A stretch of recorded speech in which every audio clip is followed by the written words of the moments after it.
لشکر آپس میں لڑ رہے ہیں ایک میدان میں۔ ایک جنگلی بدوؤں کا قافلہ، جنگل کے لوگ اپنے قبیلے کو لے کر، ایک جنگلی قبیلہ اپنے سردار کے ساتھ نقل مکانی کر رہا ہے ایک جگہ سے دوسری جگہ۔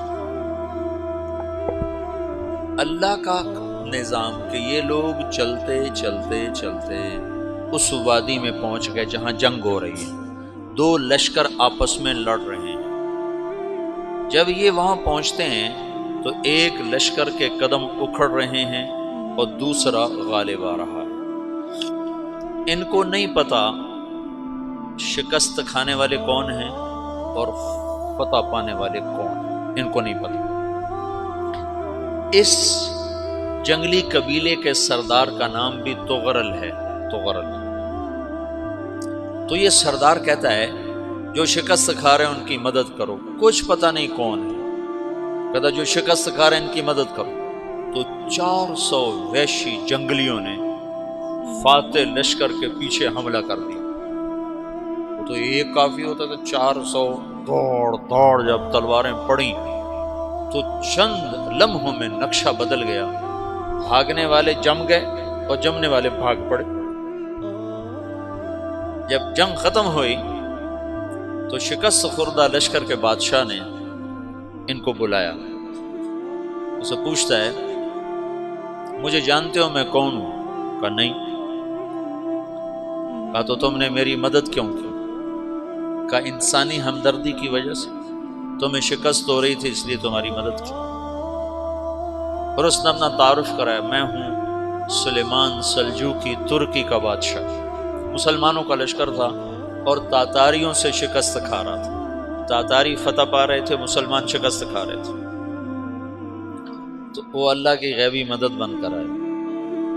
تو وہ اس سے کہتا ہے میرے ساتھ رہنا پسند کرو، تم نے میرے اوپر احسان کیا ہے، میں اس کا بدلہ دینا چاہتا ہوں، میرے ساتھ رہنا پسند کرو گے؟ کہنے کا کر لوں گا۔ تو اس نے اس کو لے کر ترکی آیا، اور استنبول اس وقت روم کی حکومت میں تھا، اسے فتح کیا اس تغرل کے آگے چوتھے پانچویں پڑپوتے محمد فاتح نے۔ تو یہ استنبول ہے، یہ ترکی ہے، بیچ میں ایک چھوٹا سمندر ہے، یہاں ایک جاگیر ہے۔ تو سلطان سلیمان کہتا ہے یہ جاگیر تجھے وقف ہے، ادھر سے رومی مجھے تنگ کرتے ہیں حملے کر کر کے، تو میرا دفاع کرتے رہنا، یہ جاگیر تیری۔ اس جاگیر پہ اس نے اپنے قافلے کو آباد کر دیا، اپنے قبیلے کو، اور ایک چھوٹی سی حکومت بنا لی، جو ایک صوبہ سمجھو سلمان سلجوقی کا، وہ ایک چھوٹا سا صوبہ ہے۔ وہاں جب یہ رہ پڑا تو پھر یہ ایک شیخ کے بیت ہوتا ہے، وہاں شیخ طریقہ میں ان کے یہاں یہ بیت ہونے جاتا ہے، وہ اس کو رات اپنے پاس ٹھہراتا ہے۔ تو ایک کمرے میں ان کو ان کا خادم ٹھہراتا ہے۔ یہ جب کمرے میں جاتا ہے تو سامنے دیوار میں تاکچے پر قرآن پڑا ہوا ہے۔ تو یہ تغرل بیگ کہتا ہے یہ کیا ہے، یہ کیا ہے؟ تو وہ خادم کہتا ہے یہ کتاب اللہ ہے، قرآن ہے۔ وہ اس کو وہاں چھوڑ کے باہر چلا جاتا ہے۔ وہ دیہاتی آدمی، جنگل کا رہنے والا، پہلی دفعہ زندگی میں قرآن دیکھا، وہ کہتا ہے یہ قرآن ہے، اللہ کی کتاب ہے، میں اللہ کی کتاب کے سامنے سو جاؤں، کتنی بے ادبی ہے۔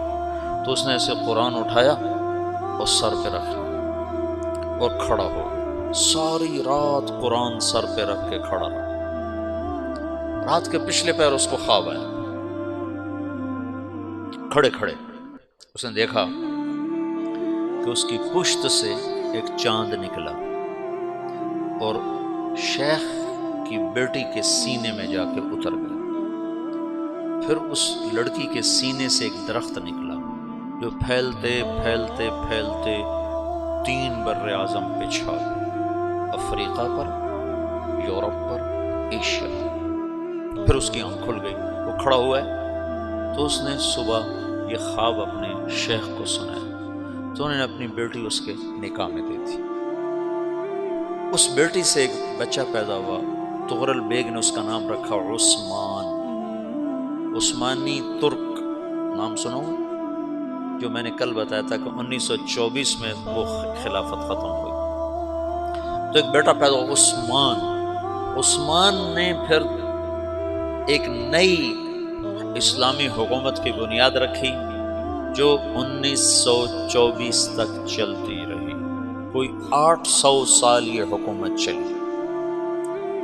تو حکومت کا شیرازہ بکھرا لیکن پھر جڑ جاتا تھا، اور وہ قرن اول والا جوڑ کبھی نہ پیدا ہوا، ٹکڑے بن گئے۔ ان ٹکڑوں میں اللہ لوگ پیدا کرتا رہا۔